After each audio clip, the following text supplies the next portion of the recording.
大家好，今天教大家做潮汕蒸枣的一个制作方法。本期課程呢是以這個商用的一個教程來講解給大家。我們今天呢要做4個口味的一個蒸枣。第一個呢就是要用到的是這個紅蘿蔔的，還有一個呢紫菜的。再有一個呢就是白菜，還有一個呢就是玉米，4個口味的一個蒸枣。這些呢，紅蘿蔔買回來就是要去皮，把它切成這個細粒的一個小顆粒。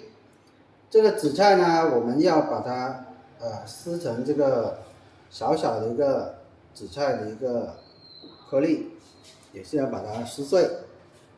再一個呢，這個白菜呢，我們就是洗乾淨，把它切成這個細粒狀，瀝乾水分。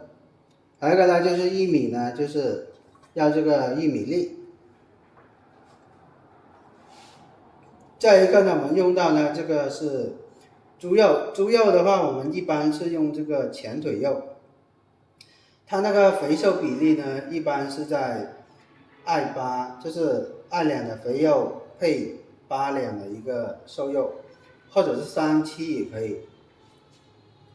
就是豬肉呢買好，要把它打碎，打成這個肉碎啊。皮呢我們是不要的。再一個呢，我們用到呢，這個是這個棗子皮。棗子皮可以買這個現成的也可以呢自己做。棗子皮呢，如果需要這個教程呢，可以呢，就是在後台去私信就可以了。還有我們用到呢有這個辣椒，我們就用這個小米椒。一個呢蒜頭的話，我們就是去皮把它剁成這個蒜蓉。辣椒呢，我們也是要把它剁碎。這2個呢，我們是要做成這個辣椒醬的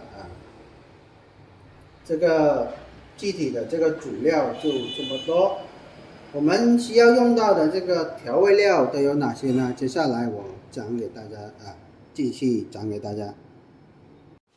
我們製作這個潮汕蒸枣呢，要用到的這個調味料都有哪些呢？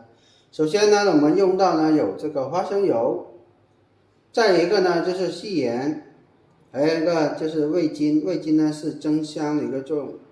再一個呢，我們要用到雞精，這個是調香的再一個呢，我們用到呢有這個主料精就是商用的，要用到一個主料精，增加它那個香味口感的。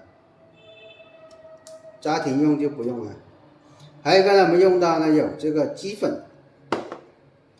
再一個呢，我們用到是這個黃豆醬，當然也可以把它換成這個花生醬，這個大家喜歡。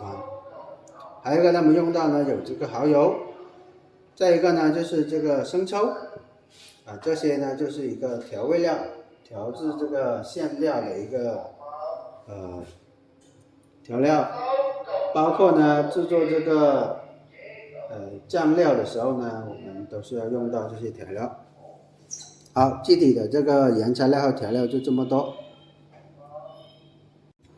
我們用到的工具呢也比較簡單，就是一個蒸籠，就可以了，工具也沒有多少。